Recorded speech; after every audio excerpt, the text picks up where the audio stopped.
Hello, everybody. What do you say, gang? Thank you so much for watching. Hello, world. It is the American Doofus Show. Don't be a doofus, and don't be a racist. No matter what pigment of your skin, don't hate somebody else immediately because their skin color is not the same as yours. That's being a doofus. Okay. Now, we got history. We've got history, and there are reasons, and there are deep-seated reasons as to why people judge other people without knowing them. We got to get past that. It's 2022.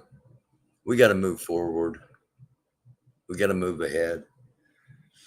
But even in war, there is time for racism. Now, before I actually start the show, thank you all for watching. First of all, hello, everybody. Thank you all for watching. I'm going to give some people a couple of minutes to get in before I actually start the show. Hi, Sissy. And I'm going to do so by I'm going to do a receipt, as the kids say, if you will. Hopefully we're going to get some new viewers, and a lot of people don't know much about me, maybe. So what I'm going to do is I'm going to play. I'm going to share with you a speech I gave when I was in politics. And this is just, again, just to kind of prove to anybody and everybody that what I've always been about. And let me click on this and click on this. And if you hate this, by all means, don't feel like you got to hang around. It's only 2 minutes, 35 seconds long. So, again, it's kind of a filler to give people some time to get in before I start the actual show.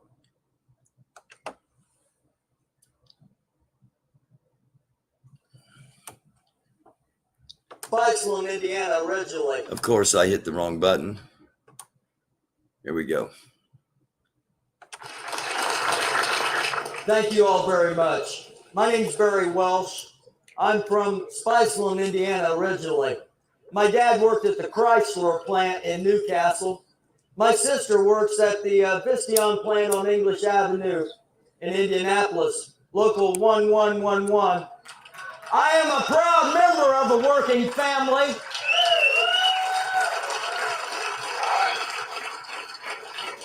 I'm going to Washington, D.C. to be your voice. I'm going to Washington, D.C. to represent you because I am one of you. Like you, I know what it's like to struggle. Like you, I know what it's like to have hard times. Like you, I know what it's like to have to work for a living.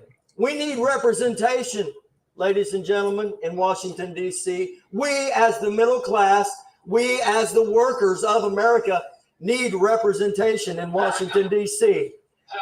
The question you need to ask yourself is, who will check George W. Bush? Will Mike Pence stand up and check George W. Bush? Or am I tough enough to stand up and check George W. Bush? That's what you need to ask yourselves.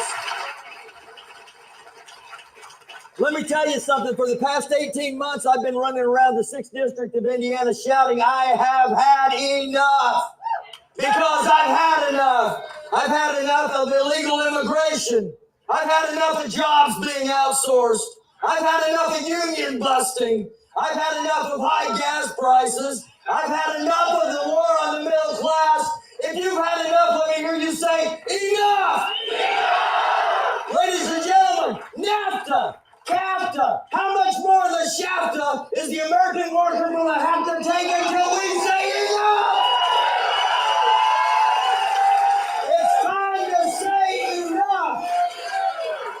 My name's Barry Welsh. I'm running against Mike Pence. I need your endorsement. I need your financial support, and more importantly, I need your vote on November 7th. God bless each and every one of you, and may God have mercy on the United States of America.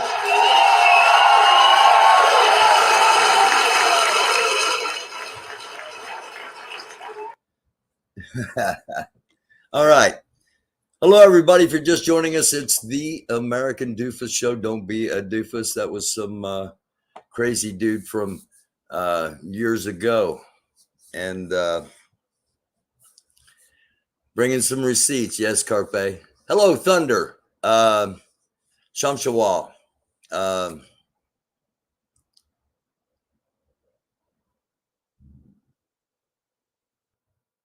Thank you. Thank you. Hello, everybody. It is the 27th of February. The war continues in Ukraine, post-invasion from Russia. And we're going to start the night off with something we shouldn't be starting the night off with, because there's so much terror going on in the country of Ukraine that I would think they would have an extra dose of humanity, but that doesn't seem to be the case. So again, thank you all for watching. Let's jump right in. First of all, Thunder and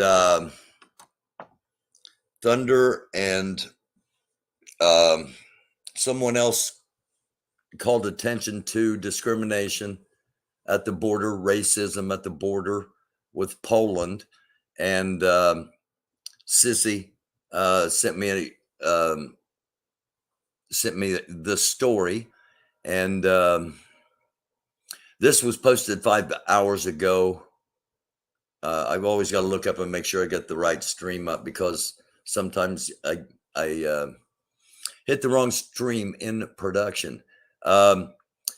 Breaking: Nigerian President Buhari laments the ill treatment of Nigerians and other Africans in Ukraine and alleges racism. The LGBT community was warned back on February 12th. And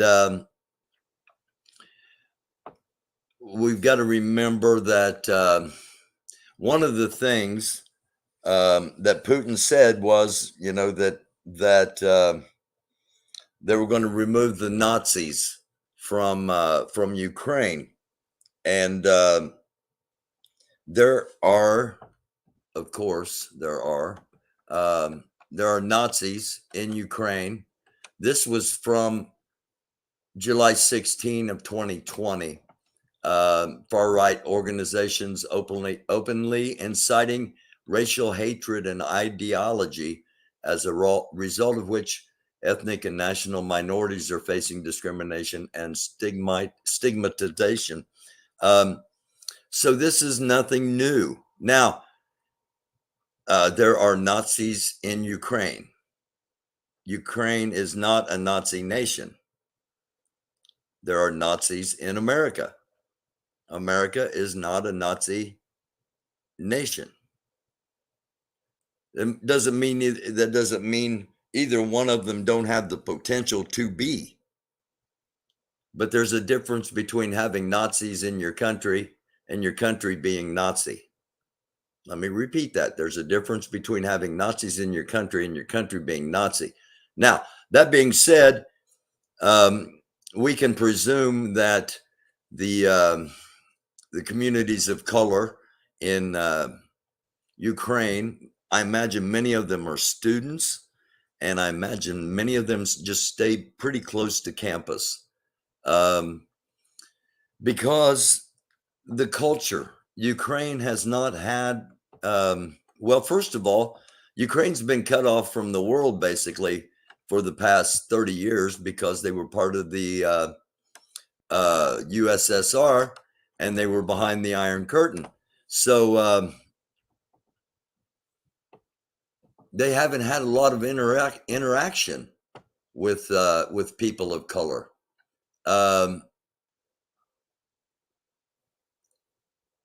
That's not an excuse. That's just a fact.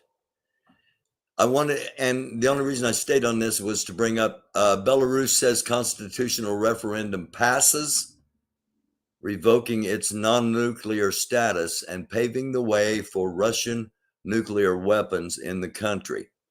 That's on that was 3 hours ago from BNN News. So I wanted to get that up while I was still on that page, and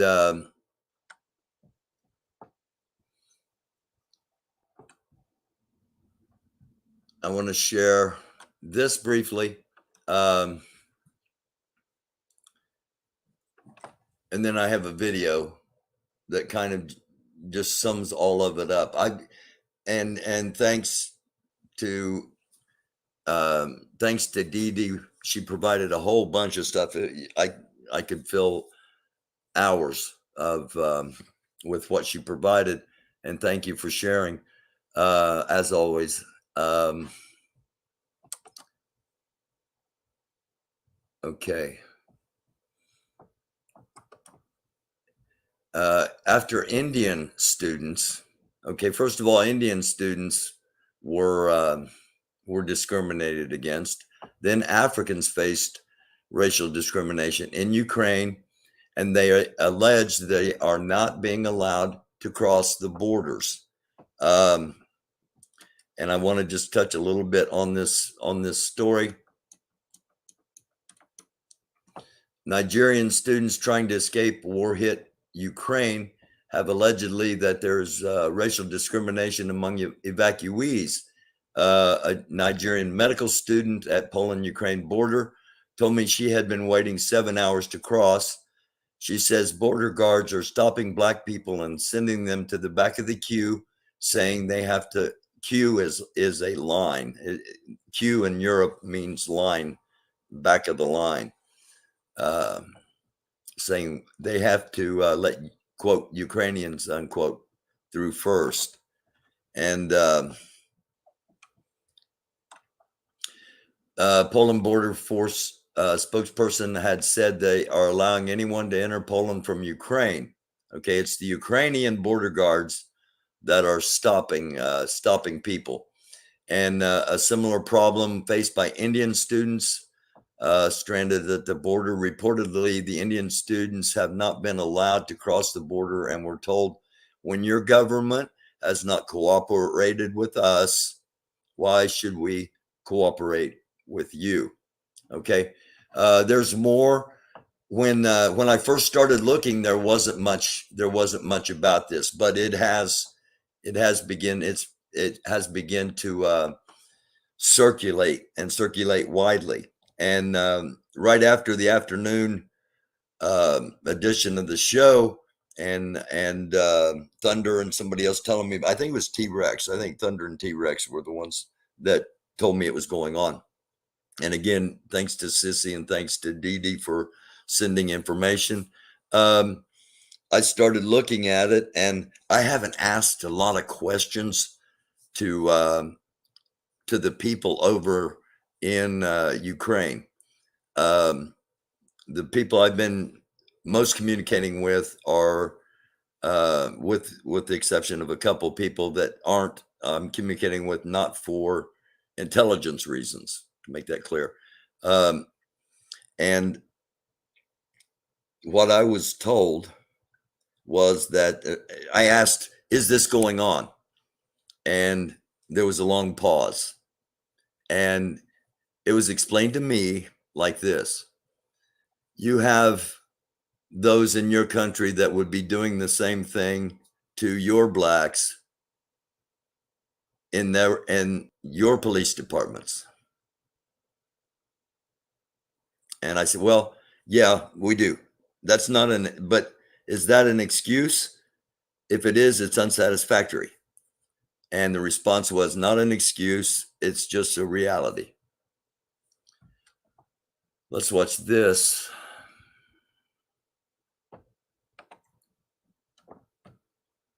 They're not letting out. They're not letting out. Is it right?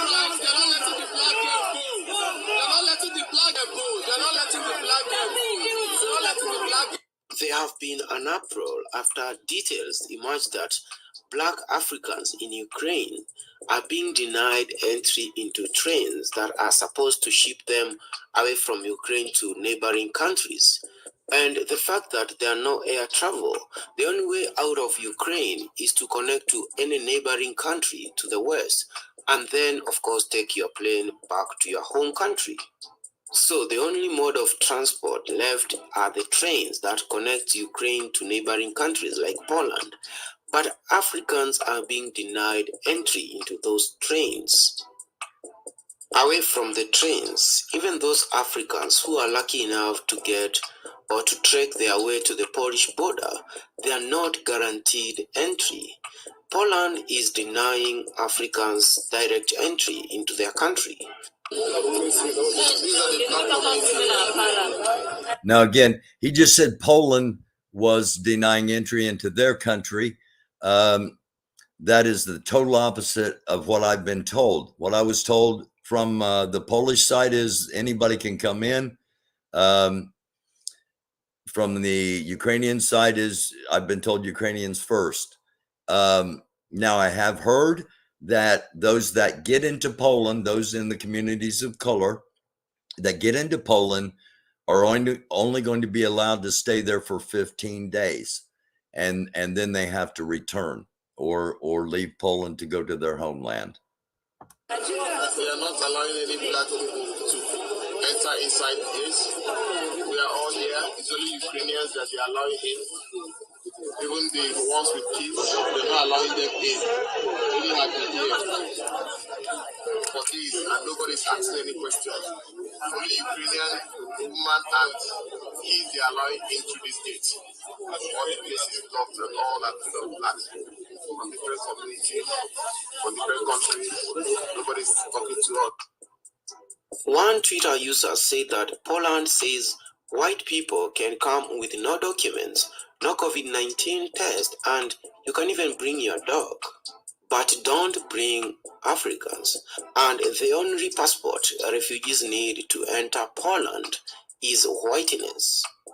Another Twitter user said that she has been at the Ukraine-Polish border for the past 5 hours and that they were separating Ukrainians on one side and Africans on the other, and that the criteria was they allow 100 Ukrainians first before they allow like 2 Africans to cross, and then on and on.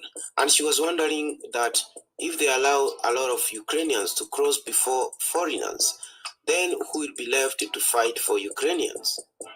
Ukraine has been home to more than 8,000 Moroccans, more than 4,000 Nigerians, more than 800 Ghanaians, more than 600 Kenyans, more than 500 South Africans, and so on and so on. And most of these people are students doing university courses in Ukraine, and they are stuck behind enemy lines. Again, thanks to Dee for sending that along. It's the first time I've seen it. Again, more and more things are coming up. Black Africans escaping a war in Ukraine denied entry into Poland. So for those that are, you're race baiting, you're trying to make something out of nothing. No, I'm reporting what's going on, just like I always do and will continue to do. And I so very much thank you all for watching.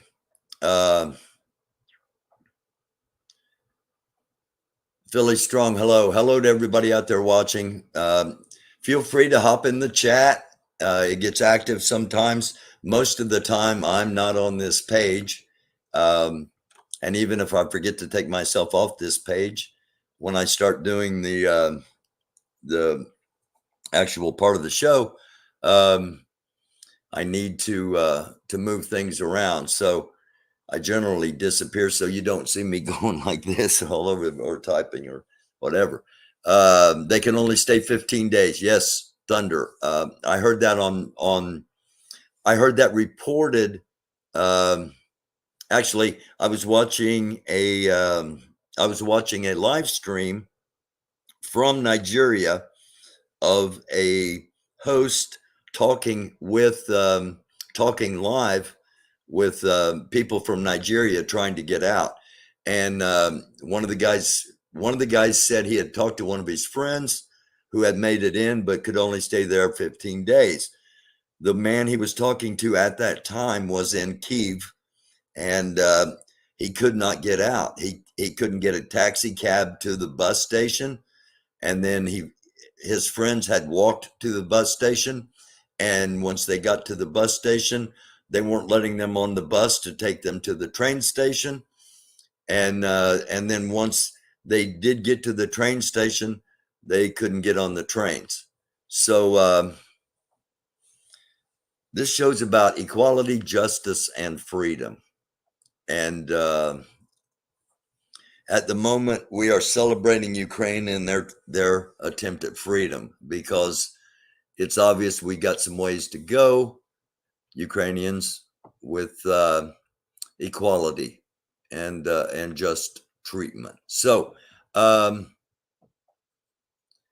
again, thank you all for watching, and you'll be able to find more and more about this. And of course, I'll keep tracking it.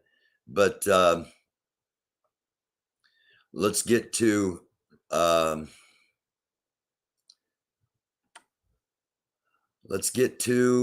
how we start. Quick look at Ukraine. And it is still there according to Google Maps. Again, the Black Sea down here. We'll go to Flight Tracker. There was a lot of activity over this area. Two U.S.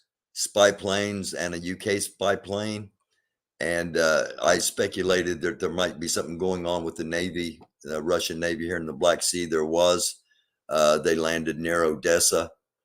There hasn't been a lot going on over here in Azov. Wow, come on, I don't. Come here. That's where we want. Okay, the Sea of Azov over here. So, of course, this maps up because we're going to be going through breaking stories, and there might be some locations that we need to try to identify. So we leave this guy up throughout the entire show, and we're going to pop over to flight radar, and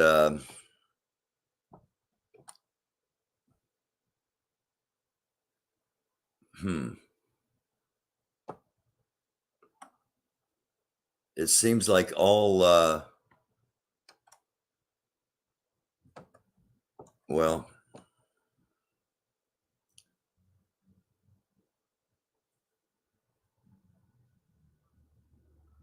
okay, these are all commercial flights. I'm guessing, and this is just a guess, but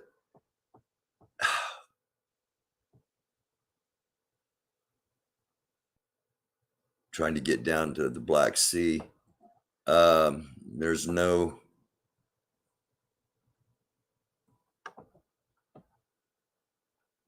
Okay. So if we have drones up, we being NATO, if we have drones up, they are running without transponders. Nothing visible here, which that's where we normally see American aircraft. And again, this is a commercial flight to London, and that's going to Bucharest.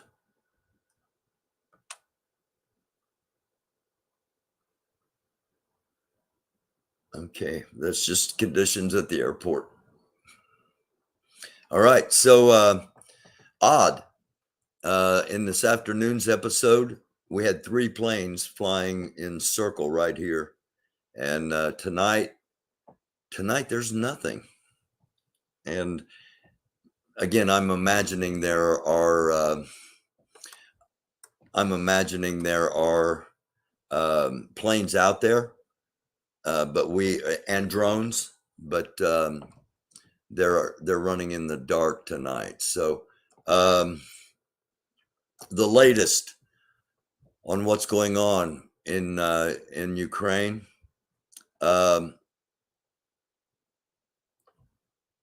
Hold on a second. There was a new story added. Okay.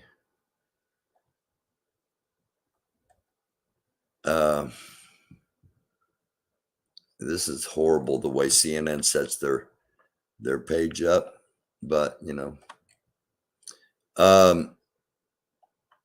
well, there's been. Okay, I'm going to do this story from memory here if it's not in the. Okay. It wasn't that long ago.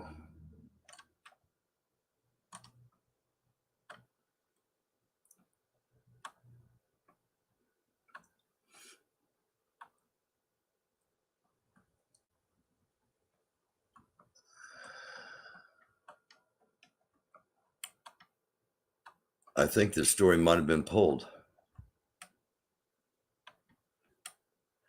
It came on right before I went on the air, and it is not there. I will go ahead and play this while I'm on this page. But what I'm going to talk about and what I wanted to show was this upcoming meeting that was the border meeting between Russia and Ukraine that everybody was all excited about. I'm going to talk about that right after I play this. This is Putin himself ordering the nuclear forces on high alert. Top officials in leading NATO countries have allowed themselves to make aggressive comments about our country. Therefore, I hereby order the Minister of Defense and the Chief of the General Staff to place the Russian Army Deterrence Force on combat alert. This is dangerous rhetoric. This is a behavior which is irresponsible. And of course, if you combine this rhetoric with what they're doing on the ground in Ukraine, waging war against the independent sovereign nation, conducting full-fledged invasion of Ukraine, this adds to the seriousness of the situation. And that's the reason why we both provide support to Ukraine, but also why we over the last weeks and months have significantly increased the presence of NATO in the eastern part of the alliance. US, but also European allies are now stepping up with more troops, more ships, more planes. And why we also have to realize that we are now faced with a new normal for our security. There will be some long-term consequences. And this is just the beginning of the adaptation that we need to do as response to a much more aggressive Russia. Okay. I just wanted to make sure we had that. I had that on record. Putin's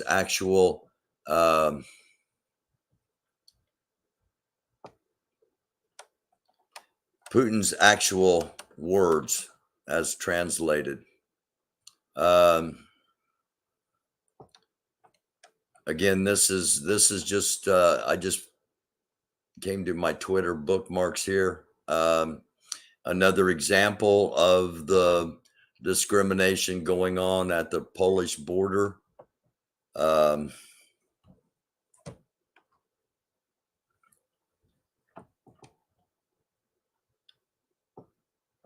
You see if we have volume. This is 45 seconds long.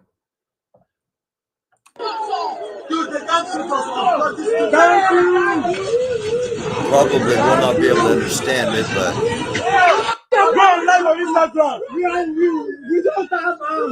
We don't have arms. We are students. No.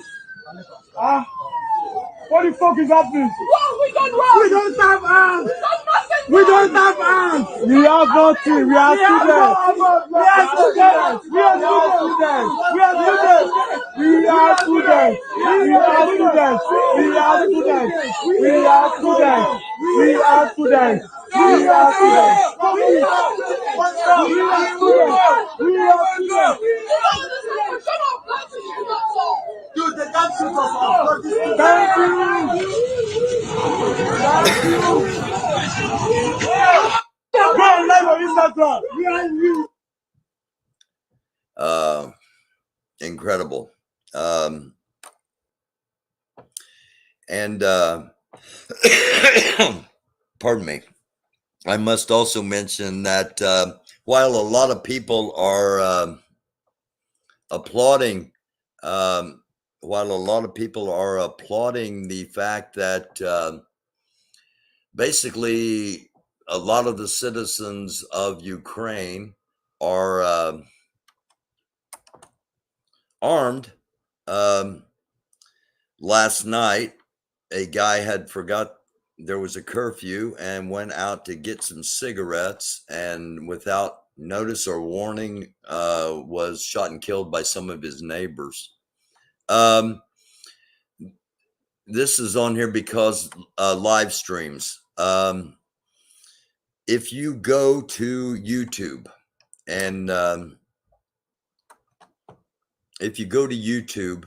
and you're searching for live streams to monitor, this is Kyiv here. This is another view of Kyiv where the oil depot was blown up.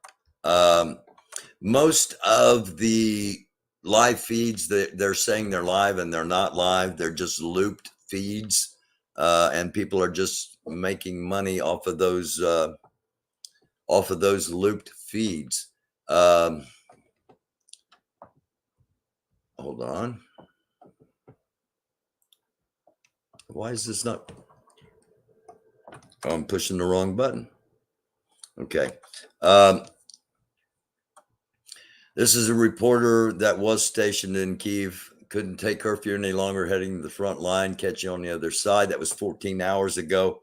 We haven't heard from him since. This one I wanted to make sure I shared. The old man's bent over. He's got a Ukrainian patch on saying "Call the ambulance," and young man with a Russian patch, and the guy pulls out a NLAW and says, "But not for me." So there are lots of memes going around, and I know that's not real. Okay, you know that's not real. I know that's not real. It's just an example of people trying to make light and lift spirits, I guess. This is not making light. This is not lift. This is an armed drone attack. And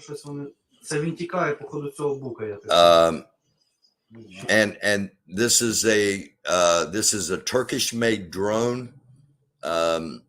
It's been part of the arsenal of Ukraine for just under a year. So they have adapted well, as you'll see.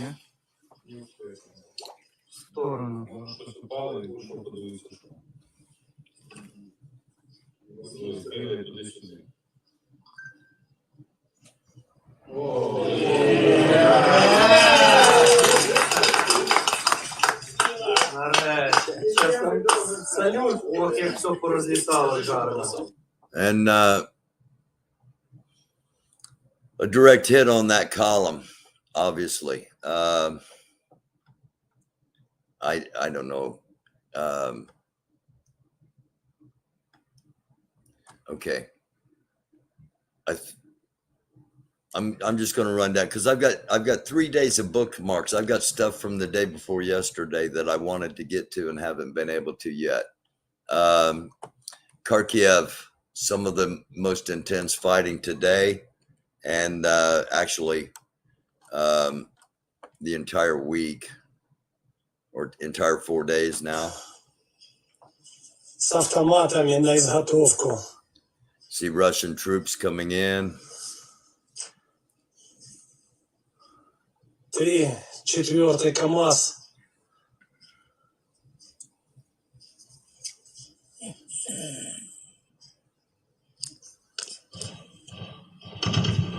Ебать, с тяжелого стреляют в сторону домов. С гранатомета сейчас ебет. Пиздец, у нас стреляют. Ебать. Улица Саперная. Okay.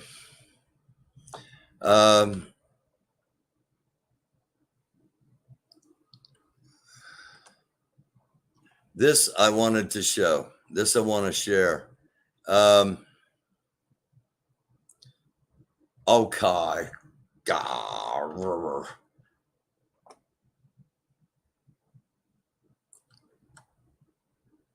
Okay.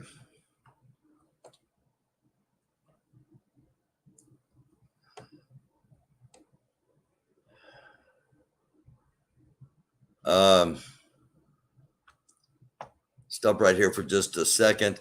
This was the biggest airplane in the world, and it was destroyed on the ground at the airport where it sat by Russian forces, and they have vowed to.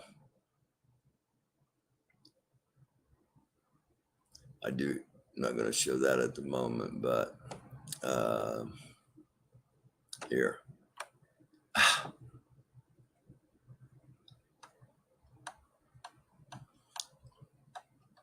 If I did not see the remake of the movie Red Dawn, but in the original version, the mayor of the town, of the community where the kids were from,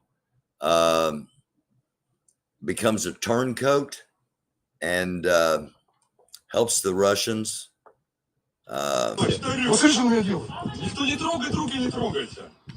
And just giving you some proof here that politicians aren't always the most upstanding people. Стой на месте. Стой на месте, не иди никуда. Выйди сюда. Давай, нет, никуда ты не идешь. Все, ты допрыгался. Ты допрыгался, блядь. Пошел нахуй сюда, блядь. Богдан, помогай. Стой на месте, блядь. Все сейчас понял? Мне похуй. Стой на месте. Посмотри, что он меня делает. Никто не трогает, руки не трогайте. Успокойся. Давай, все, допрыгался. Сколько тебе заплатили? Сколько тебе заплатили? Ой, какой ты, сука, дебил, блядь. Выходи сюда. Папа, выходи. Ты со мной давай, блядь, на... Выходи быстро. Стой на месте. Okay. The former mayor, Andrei Stolin, he's allegedly caught placing targets for the Russian Air Force. That's what's in the green plastic bag. And then again, this comes from Doge.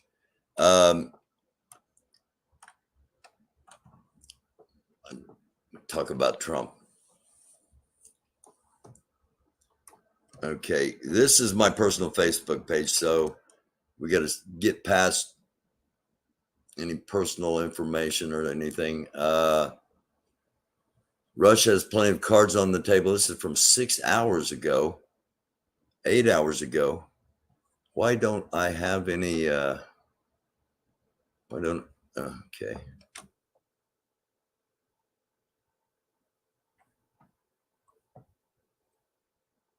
Oh, okay. I'm sorry. We got to see this. Ну, видно, що маленький просто. Ну тут у нас одна бегала, она беременна. We got to see this. Oh, Sniper fire and machine gun fire. They can come back and forth. На защите. Рэмбо. Как его зовут? Рэмбо.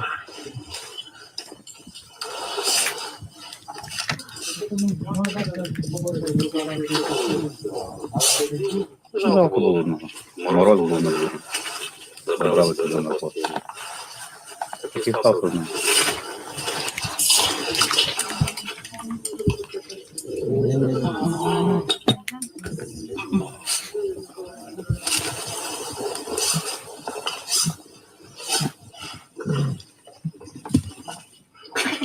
Охрана, какая у нее туда сторожевой пес. Лучше дальше чують. Сразу сигнал туда есть, если кто чужий. Даже маленький такой.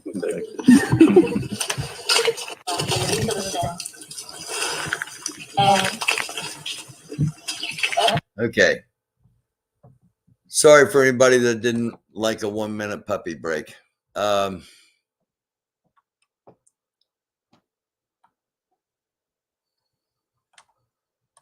me see the latest.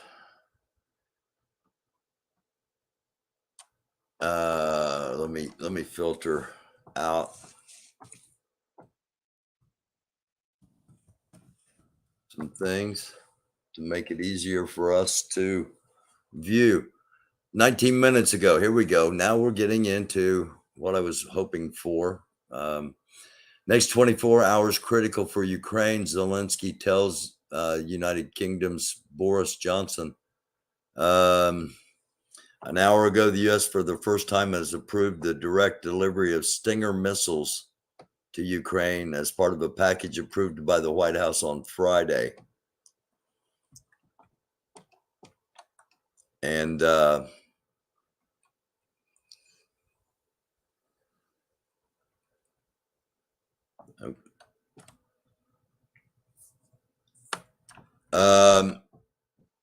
again, thanks to Dee Dee for staying on this story. The United Nations Security Council calls for a rare General Assembly session on Ukraine.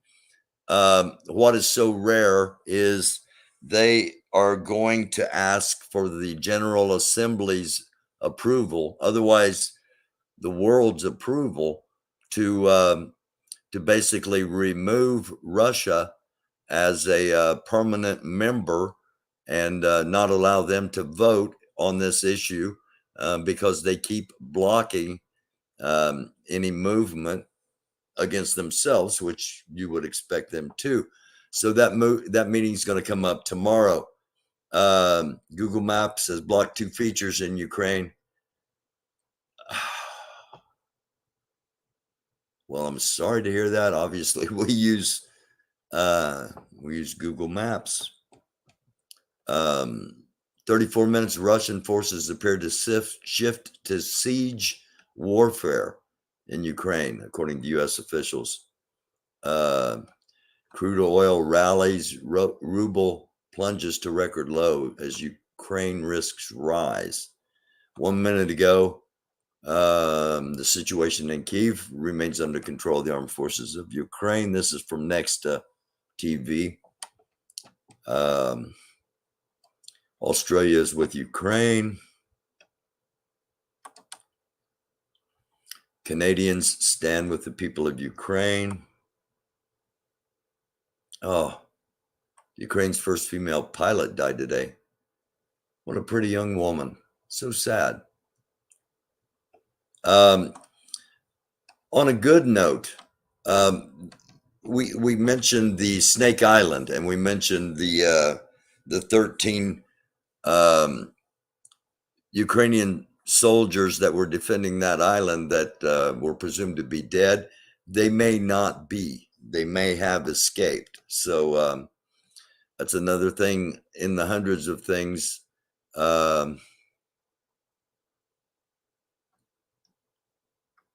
Okay. Wow. this is actually Chris and I said this about 6 weeks ago, and this is what I've been saying ever since. And it seems like somebody at Time agrees with me. When Putin declared war, he did not set Ukraine as his ultimate target. Putin intends this war as his revenge against the West and the United States in particular. Russian president says the West has created the fundamental threats to Russia that prompted him to attack Ukraine.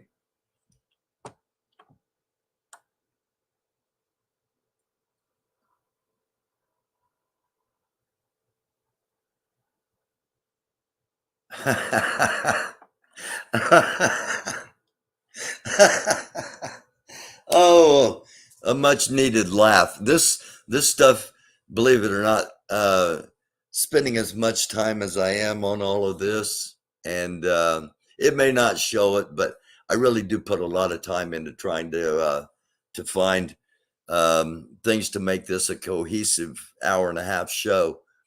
And this Ukrainian government asked the people to help in disorienting the Russian army by changing the road signs. I'm sure this is photoshopped. I'm sure this is not real. I'm sure this is a meme, but nonetheless, the sign reads, oh, all right. Again, we relatively certain that's not real, but I've heard of a lot of protests in St. Petersburg, but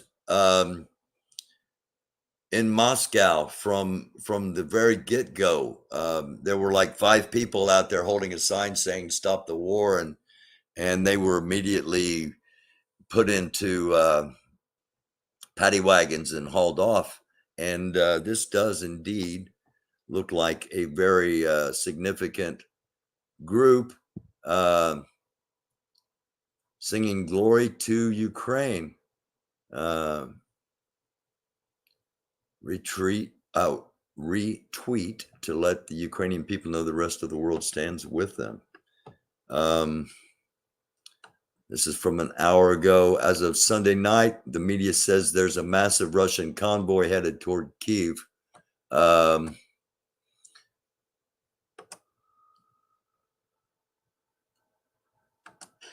Well, let's just bring you the latest satellite imagery that we have received. Now, this is coming from Maxar Satellite Imagery. They are a private US space technology company, and they have been tracking the buildup of Russian forces for the last few weeks. These images that they have released appear to show a very large deployment of Russian ground forces. You can see lots and lots of military vehicles there, hundreds of them in a convoy. Now, this is apparently to the northeast of the Ukrainian city of Ivankiv and moving in the direction of Kiev.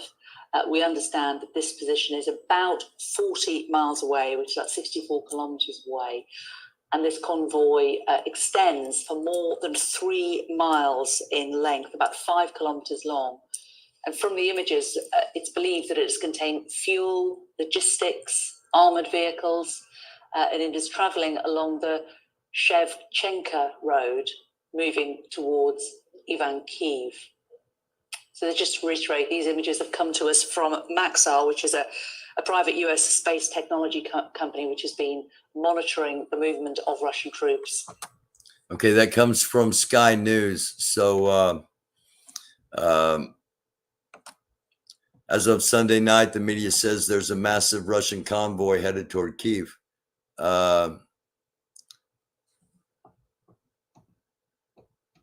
Okay.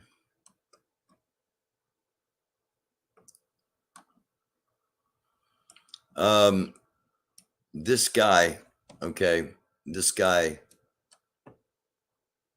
is going to be an international hero or an international martyr. And I'm going to be talking about him and his background, and because we need to know who this guy is.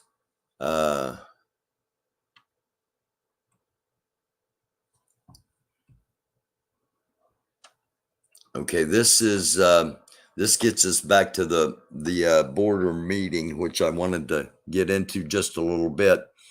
I do not really believe in the outcome of this meeting, he said, but let them try to make sure that no citizen of Ukraine has any doubt that I, as a president, have not tried to stop the war.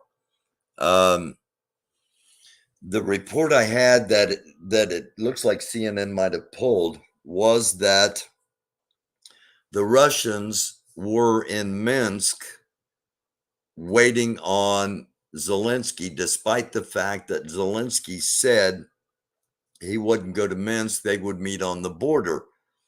The Russians remained in Minsk and said they would wait there until I think it was 7 a.m. tomorrow, our time. And then they were leaving. So I think this is part of the big ploy. I think Putin doesn't really intend to have any kind of meeting other than perhaps to say, surrender now or your country will be destroyed. If there is any reason at all for the meeting, it is for Russia to say that to Ukraine. It's not a show by Putin so he can gradually reduce the number of troops. It's not anything like that. This is just one more check of the box before he crosses the nuclear line. I'm afraid, because if this was a legitimate meeting, then all kinds of information would be coming out. Who's involved? Where's it at? What time is it? What is the actual purpose? So I'm not going to put a whole lot of stock in anything positive happening in that meeting. I hope I'm really wrong about it. I just looked up, and CNN right at the moment has a report about families fleeing across the border, and someone pointed out that in most of the reports you don't see any black people anywhere, and if you do, there are two or three, and the reporters never go and talk to them, and it doesn't seem like any other people ever go and talk to them. So they've got to be feeling incredibly isolated. And like I said, I got a whole bunch of stuff sent to me. I didn't have time to go through everything I got sent and transfer link or type in links from the phone to the laptop so I could show things. So I've got a ton of there is a ton more information out there, and it it won't be hard for you to find on your own if you so choose. And of course, especially if this keeps continuing, I'm going to keep talking about it. We'll keep bringing it up. So, okay, that we get that. In regards to the meeting, Leon Panetta was the head of the CIA. Okay, this gives me a good chance to give you just a brief example of how things really work in the government. Panetta was a congressman. Okay, then he was in the White House. Then he was not as president, but on a staff. Then he was CIA director, and so he gets a pension from being a congressman, gets a pension from the executive branch, and gets a pension from the CIA. Okay, so you wonder, how did these guys develop wealth? Well, they're going to end up getting paid, well over $1 million a year in taxpayer pensions, taxpayer funded pensions. So actually, I'm going to bypass this. I'm going to hop back over into the chat for just a second, or the chat room, and say hello to everybody. I guess I didn't turn myself off. I hope I didn't do anything embarrassing. Thank you all for watching. We're not ending yet, but I just wanted to hop back over. Come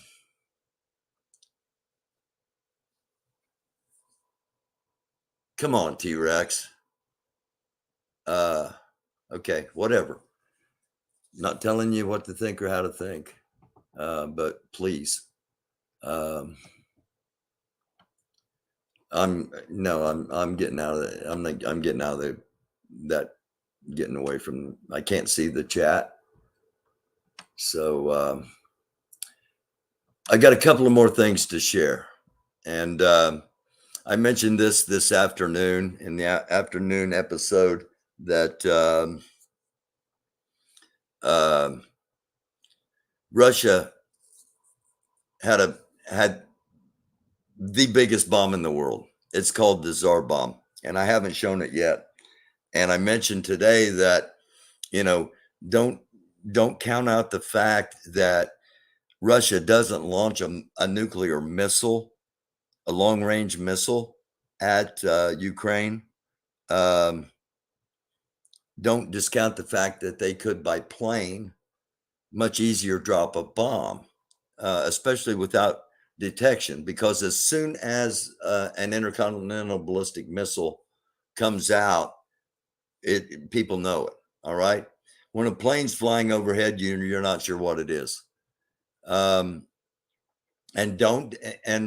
I've said it. He's going to cross the nuclear line. Don't discount the fact that they've got short range missiles with nuclear warheads on them, and they probably have nuclear tipped artillery. So if the nuclear line gets crossed, everything changes. We've said that time and time again. And if he really wants to shake up the world,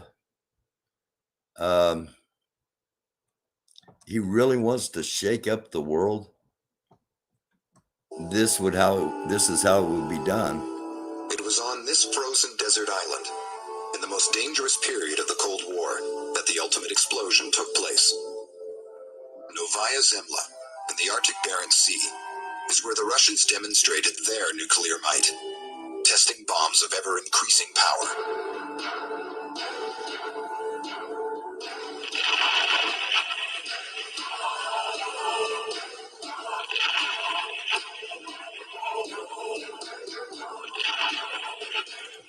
This was all around 1961, and most of this footage has just recently been made available. On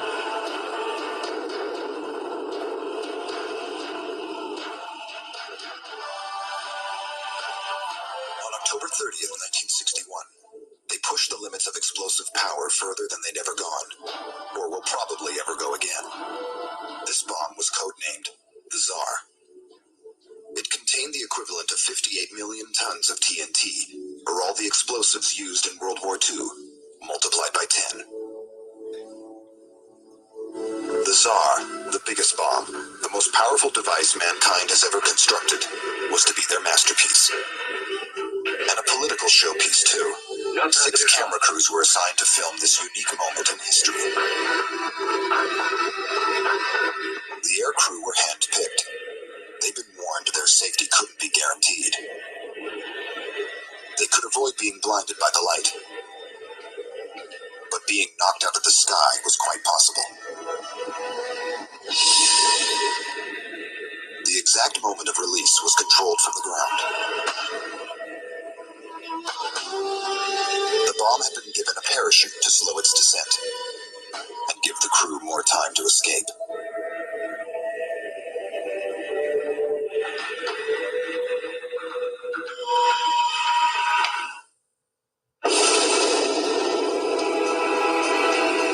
They did escape, but only just. The plume rose right through the cloud layer and kept on rising. It flattened out when the cloud was 40 miles high. The blast wave was still large enough to be measured on its third passage around the world. Because the bomb was detonated 2 miles above the ground, there was very little radioactive fallout. But the Earth directly below the burst was seared by the intense heat. Rock had been turned to ash. The bomb was 4 times bigger than anything America has ever exploded. Why something so large?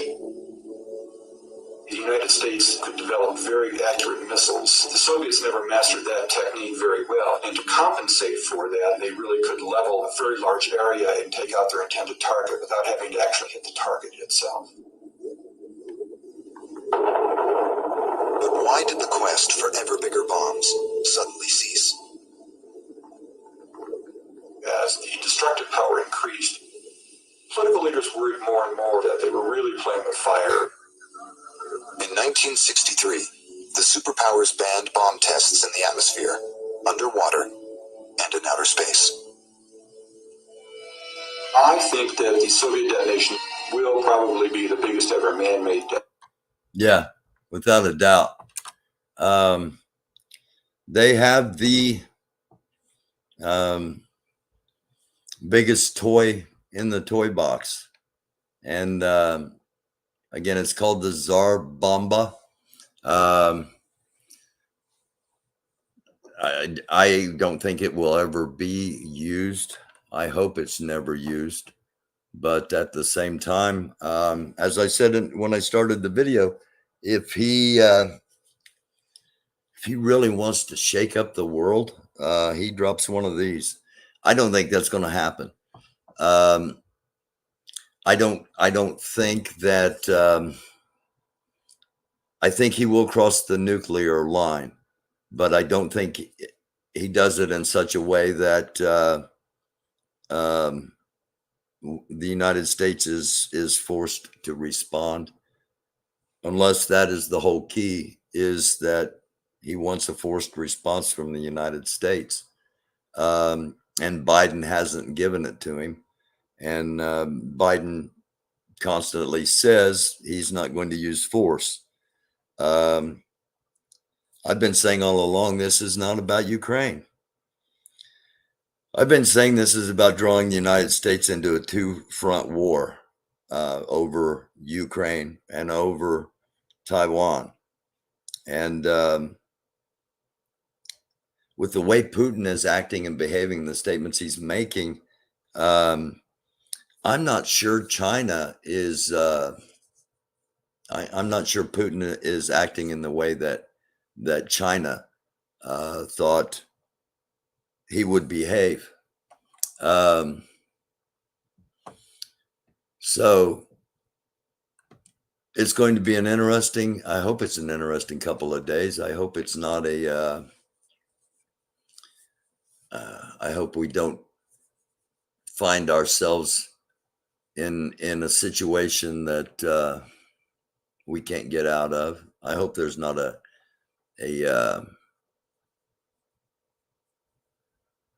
I hope there's not a nuclear bomb used, but there will be a nuclear warhead used. He will step over the line.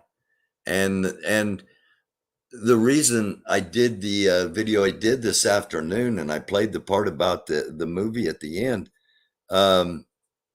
was because if we never have in our mind this situation could happen, when the situation does happen, we have absolutely no idea how to react. If we have at least had the situation in our mind, then we've got a little bit of a floor plan, if you will, a little bit of map in our head. Okay, I've got to get the canned food I can get. I got to get the cat in the travel box, and I got to get the dog in the car, and then find out whatever else I need if I'm going to go anywhere. And I say as just an average person, or I have to be prepared to stay in the most interior room of my house for up to 24 hours. Or, you know what? I was since I'm talking about this stuff, I was going to go ahead and end, but since I'm talking about this stuff, I want to pull a couple of things up. This is what the government, the United States government, tells us. All right, this is from ready.gov. Nuclear explosions. Nuclear explosions can cause significant damage and casualties from blast, heat, and radiation, but you can keep your family safe by knowing what to do and being prepared if it occurs. And it goes on to tell you, get inside, stay tuned for local information, prepare now, identify the best shelter location near where you spend a lot of time. So I clicked on that. And again, I'm running through this real quick because you can all, if you're interested, you can all go to ready.gov and check it out. If you're not interested, then I'm not going to be wasting your time by showing you stuff that you're not interested in. And when you click on, when you go from the nuclear page, identify shelter location, it takes you to the ready page and shelter. And there used to be bomb shelters, underground shelters in most towns. And at one time in the early 60s, many, not many small, many in M-A-N-Y, many houses, many houses had their own bomb shelters. And what the government says is sheltering is appropriate when conditions require that you seek protection in your home, where you work or other location. The length of time you're required to shelter may be short, such as during a tornado or during a pandemic. In all cases, it's important that you take information and follow the instructions of local authorities.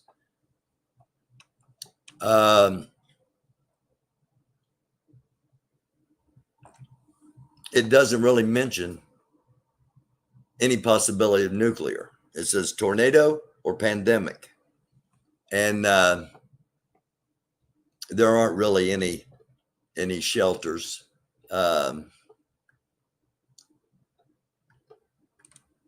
So the government says, click here and find the nearest shelter. And you click there and find, well, there really aren't shelters. Just something to think about. Just something to think about. Again, don't obsess on it. Just be aware that there is more of a possibility happening now than there was a week ago. And okay. If a nuclear bomb is used, how much time will we have before it impacts? It depends where it's launched from. If it's launched from submarines off the coast, minutes. If it's launched from Eastern Europe or China, 30 minutes maybe. If you live within 50 miles of a plant, know where to go. If you have a medical condition, please let your local 911 system know. Browns Ferry sends out a calendar with info. I remember that episode of The Twilight Zone, The Shelter. Yeah, it scared the hell out of me when I was a kid.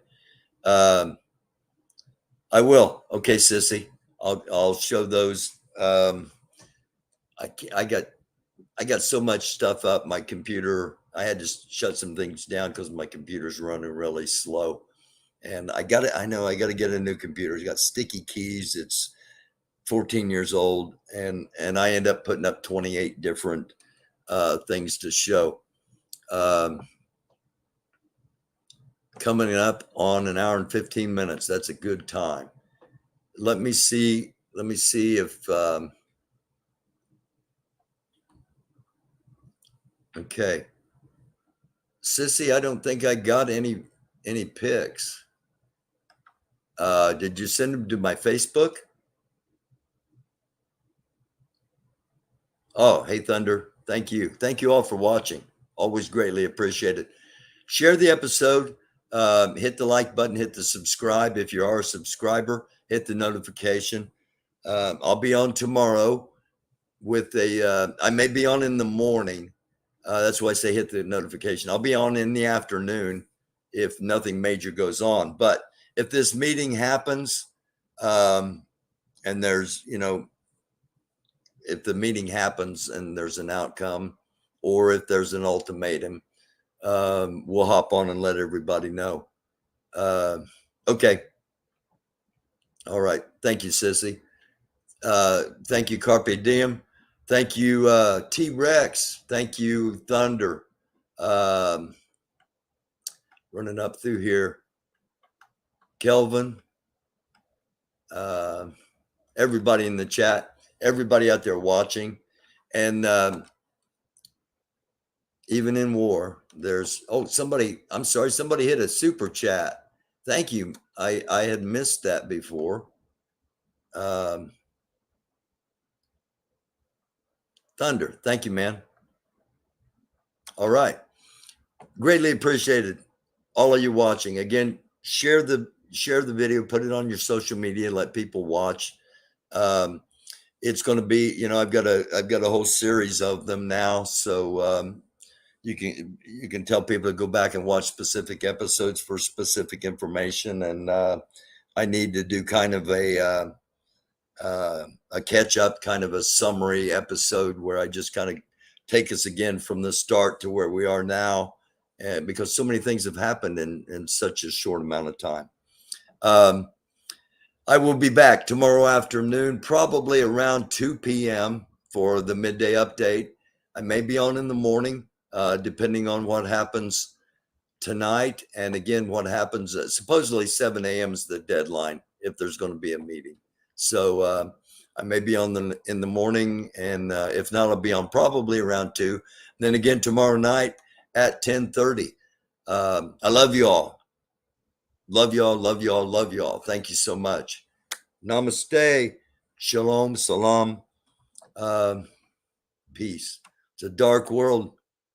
Dark world. Try to be a light. This is the American Doofus Show. I'm your host, Barry Walsh. Thank you so much for watching. Don't be a doofus.